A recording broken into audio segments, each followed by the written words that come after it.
Western मेरी का मकबरा। यह उन दिनों की बात है जब देश के प्रधानमंत्री श्री लाल बहादुर शास्त्री थे और देश पर पाकिस्तान से युद्ध का खतरा मंडरा रहा था। क्योंकि हमारी सेना काफी मजबूत थी, लेकिन शास्त्री जी कोई कसर नहीं छोड़ना चाहते थे।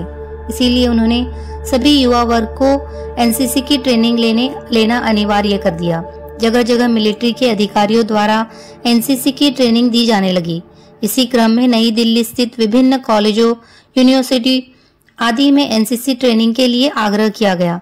वही नई दिल्ली के एक मेडिकल कॉलेज में एनसीसी ट्रेनिंग के लिए वहां के मैनेजमेंट को एक पत्र आया। अब एनसीसी की ट्रेनिंग के लिए कुछ छात्रों ने डॉक्टर आहूजा और डॉक्टर विश्वास के नेतृत्व में ट्रेनिंग लेने का मन बनाया। ट्रेनिंग से संबंधित सभी लिखित प्रक्रिया पूरी होने पर करीब 20-25 छात्रों को ट्रेनिंग के लिए शिमला के निकट डिक्साई में ट्रेनिंग के लिए जाना था। निर्धारित तिथि पर सभी छात्र दिल्ली से कालका होते हुए ट्रेनिंग के लिए डिक्साई के लिए रवाना हुए। कालका जी से आगे धर्मपुर स्टेशन के पास करीब 2-3 किलोमीटर अंदर घने जंगलों के बीच मिलिट्री ट्रेनिंग सेंटर बना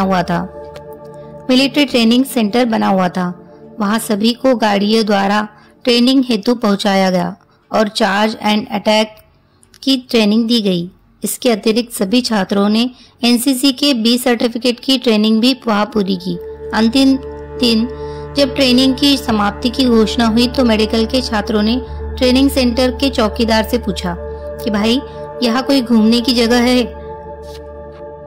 चौकीदार ने अपनी पहाड़ी भाषा में बताया कि साहब जी, यहाँ पर कोई घूमने की जगह नहीं है, बस एक मकबरा है जहाँ कोई आता जाता नहीं।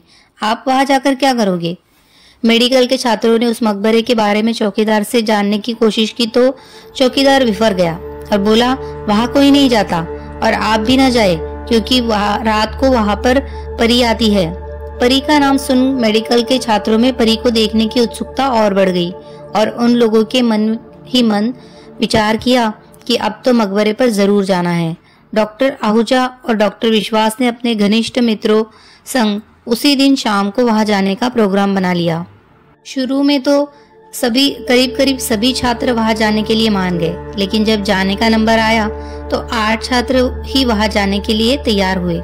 सभी 8 छात्रों अपने हाथ में टॉर्च लिए मकबरे की तरफ बढ़ने लगे। करीब 1-1.5 किलोमीटर चलने के पश्चात एक लकड़ी की टाल पर वो लोग रुक गए और वहां पर उपस्थित मुंशी से उस मकबरे के बारे में जानने की कोशिश की कि वह कितनी दूर है। मकबरे का नाम सुनकर टाल का मुंशी सकपका गया और बोला, आप लोग वापस चले जाए, वहां जाकर अपनी जान जोखिम में न डालें। लेकिन सभी लोग वहां जाने का पक्का मन बना चुके थे, इसीलिए किसी ने मुंशी की बात को नहीं माना। हार कर मुंशी ने बताया कि सामने पहाड़ी के पीछे मकबरा है और टाल से मकबरे पर जाने के लिए पहाड़ी के बराबर 4 फीट का ही रास्ता है और उस 4 फीट के रास्ते के नीचे 100 फीट गहरा नाला है। यह कहकर मुंशी बोला, अब आप जाएंगे कि नहीं? लेकिन मेडिकल के छात्र मानने वाले कहाँ थे? वे सभी लोग हाथ में टॉर्च लिए पहाड़ी के बराबर 4 फीट के रास्ते पर एक दूसरे का हाथ पकड़े पहाड़ से चिपक कर मकबरे की तरफ चलने लगे। रात घनी हो चुकी थी। डॉक्टर आहूजा और डॉक्टर विश्वास आदि मेडिकल के छात्र धीरे धीरे मकबरे की तरफ को बढ़ रहे थे।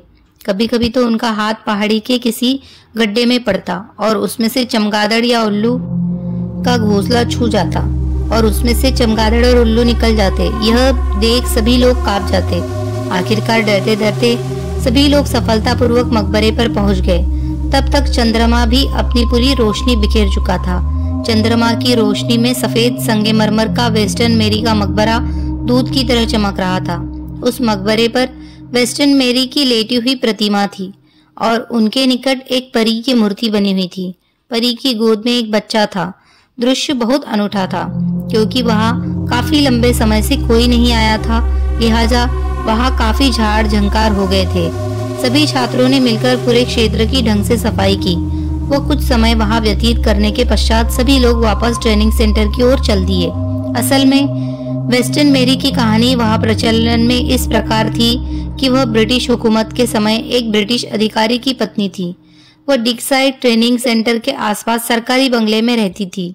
एक बार उनके पति, जो कि एक ब्रिटिश अधिकारी थे, किसी सरकारी कार्य से कुछ माह के लिए इंग्लैंड को रवाना हुए। उस समय वेस्टर्न मैरी गर्भवती थी। वह सरकारी आवास पर अकेली रहती थी। उस समय लोगों का यह मानना था कि एक परी वेस्टर्न मैरी से रोज मिलने आती है। वह उनसे बहुत देर तक बातें करती है और वह परी वेस्टर्न मैरी को अपनी बेटी समान मानती है।